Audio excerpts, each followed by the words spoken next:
Good morning, everyone.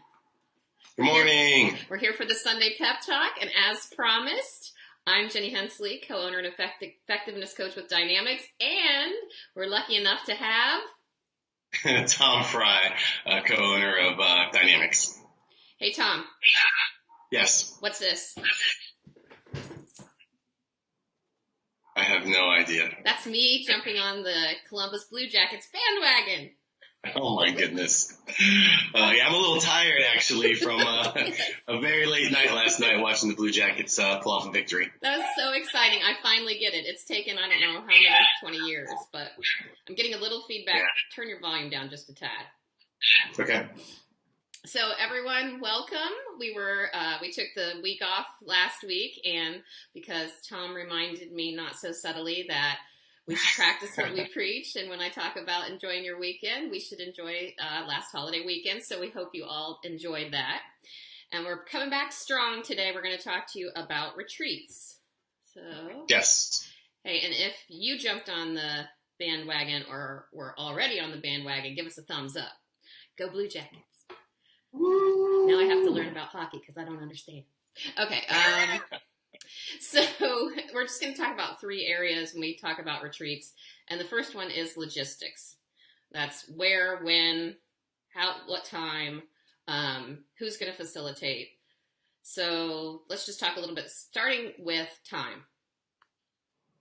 I think, and you can share your point of view, but whenever you're planning it, it's much more important to you than it is to the people that are coming. Now, they may be excited to come, and it's a different, it's usually in the summer and it's a different setting, but don't get all carried away. For me, I think a day and a half is the optimum length of time.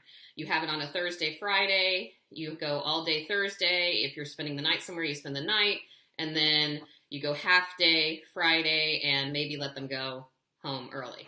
What are your thoughts on that? Yeah, I agree completely. But one of the things I used to love about the best superintendent I ever worked with, Dr. Bill Reimer, is he would do that, and then on Friday afternoons when he released us, he would forbid us to go back to work, go back to the office, or even do any work, and just really encourage us to go spend time with our families, take the time, because he knew that time would not necessarily be there once school got going. So I agree with that. I think a day and a half is perfect time.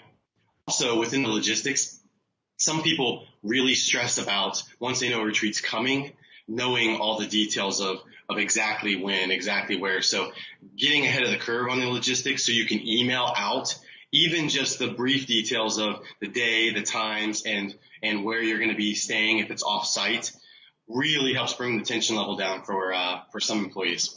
And obviously it's super fun to go off-site, but I still hear feedback. But I think that if you can't go off-site, even getting a local business to offer their conference room, or at the very least have it someplace different than you normally have your meetings, so it should feel different than a normal meeting. And especially, in the central Ohio area, there's so many cool places that you can go, very inexpensively, meeting spaces you can get to have a retreat if you want to be off-site. Mm-hmm.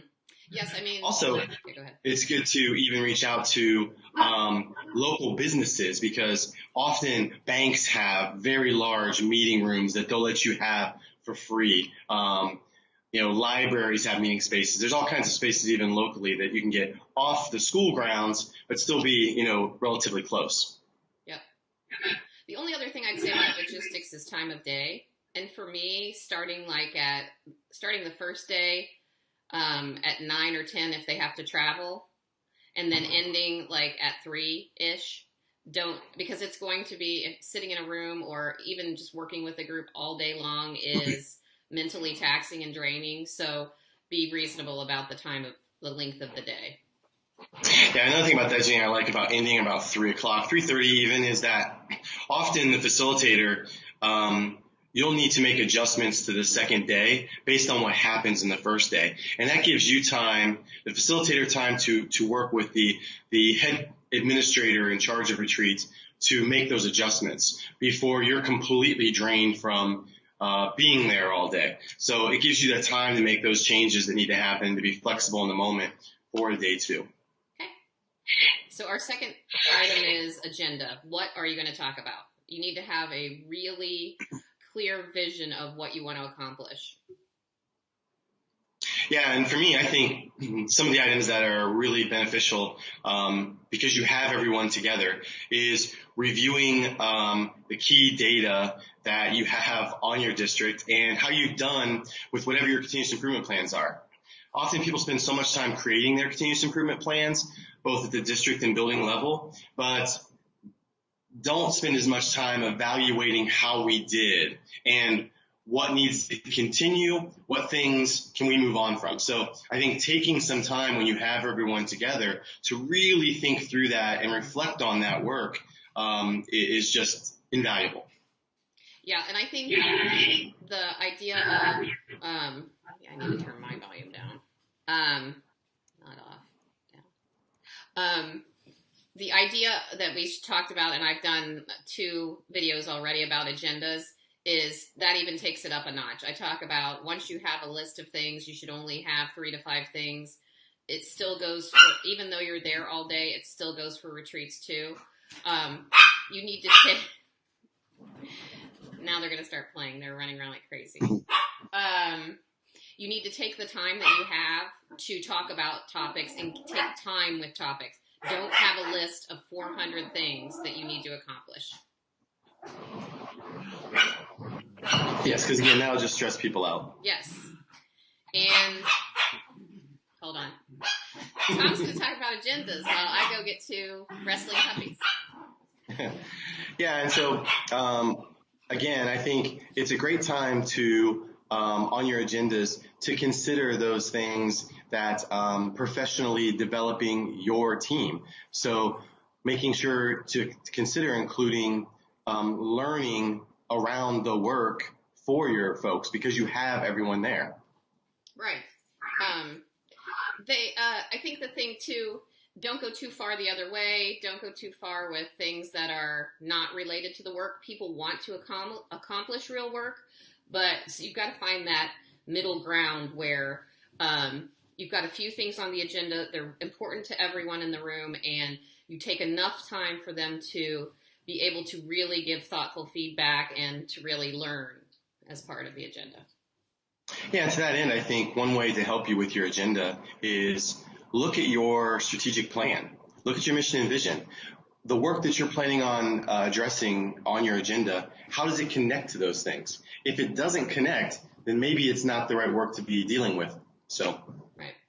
I think also the idea of keeping in mind time blocking. So since you're going to have people for a day or more than a day, think about, what the activity, what the process you're using, what the topic is in the beginning of the day, what it's going to be like when they come back after lunch. When you need to be really, if you're facilitating, you need to be really aware of when the group needs to maybe get up and do something where they go outside or that's just really, really important because people, as we've talked about, adults can really listen to somebody talking at them for about 6 to 8 minutes. So 6 to 8 hours is a nightmare. So you gotta have something where they're really active. That's so important. I think chunking the work is so important. And the most important piece of that I think is after lunch, you have to incorporate more movement than you have in the first half of the day because people have eaten, their stomachs are full. You've got to get them up, engaged, moving around. The last thing that we always advocate with agendas, any agenda, is if you're going to be there for longer than a couple hours, is having set breaks, letting them know that the breaks are going to be long, and letting them know that there'll be time for them to check their technology, their text messages, their email, so that they're not inclined to do that during the meeting because they know they're going to have a couple opportunities during the day to do that. Absolutely. So the last part is team building, and you want to make sure that a lot of people do. Luna's all about team building. A lot of people do retreats just for that purpose, so that their team has time to get away outside of the normal work environment. But again, it has to be a balance. You can't do all team building because then people feel like they haven't accomplished any work and it may just add to their stress. Yeah, I agree. I think there's a way to build in team building activities within the real work. And another piece of that is sometimes what people will do is they will have the team building come after the formal day of the retreat, connect it with dinner or maybe something you're doing after dinner. Just be cautious that while I think it's totally appropriate to expect that people will come to the dinner that you have after your day of retreat, then having them come to, bowling or some other social event, I think those should be voluntary because people still have families, they still have responsibilities, and being away all day can still be stressful. Yeah. So voluntary, make dinner required, and then I can still hear myself talking. And make the other activities voluntary. That's the way to deal with it. So anything else about retreats that we haven't shared? Just make sure it's still fun. I mean, I think a great thing that I usually see from folks with retreats is let people dress down, be a little more casual. Even folks who that's really difficult for them. And if you're one of those people, maybe what you can get away with is as long as you're wearing some type of spirit wear. So I'm wearing a school polo. Mm-hmm. But you want people to be able to feel really comfortable when you know they're going to be there all day. So I just find, suits don't necessarily lend themselves to that comfort level. Not for me.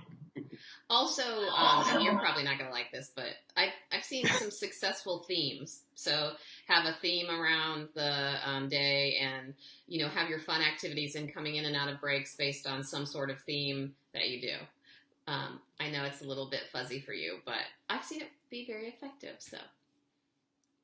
Yeah, and I think that's just a good point that whatever kind of leader, facilitator you may be, not everyone sees the world the same way you do. So you have to stretch yourself and be willing to go do some of those things because Jenny's right. That's definitely not as comfortable for me, but I do know some people find a lot of comfort in that. So working those things in, it also shows that you're willing to be flexible too. So I think that's definitely something to consider.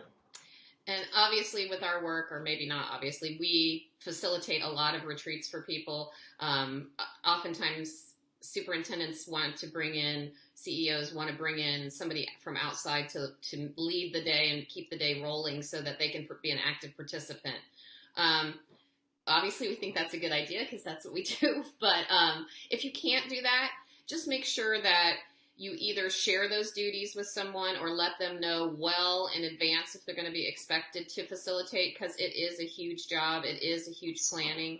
The districts that I'm working with facilitating retreats, we've been working for 2 months already on the summer retreats and they're in June. And we do that so soon so that you can plan really cool activities. I agree. Okay. So that's all we have to say about retreats today. We have an article that we've written with tips for making your retreat the best retreat ever, and it is free, totally free. I will put it in the show notes. All you have to do is click on the link and enter your email and your name, and you'll automatically get the article and also some marketing processes.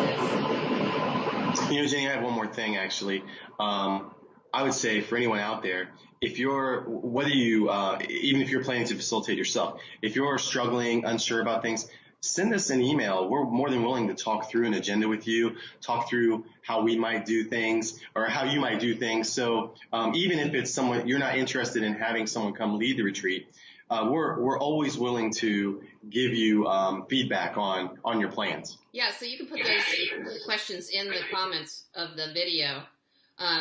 And the videos will be, as all of our past videos are on Facebook and our YouTube channel, the Instructional Leadership channel. So we're happy to do that just to help you out, not like having a contract or anything. We always are helping people come up with with suggestions and ideas to either start retreats or for maybe a difficult topic. So definitely reach out. Really weird feedback. It sounds like somebody's back. All right. So other than that, subscribe, and that subscribe is in front of my face, but subscribe to our to both our YouTube channel and this, and you'll get notifications when we have new videos up. We have at least 2 videos a week with resources for you that you can use in your meetings right now. And as I always tell you every Sunday, if you're lucky enough to have today off, please, please, please take the time and enjoy yourself. Absolutely. So, bye. Have a great weekend. Go Blue Jackets. Go Blue Jackets.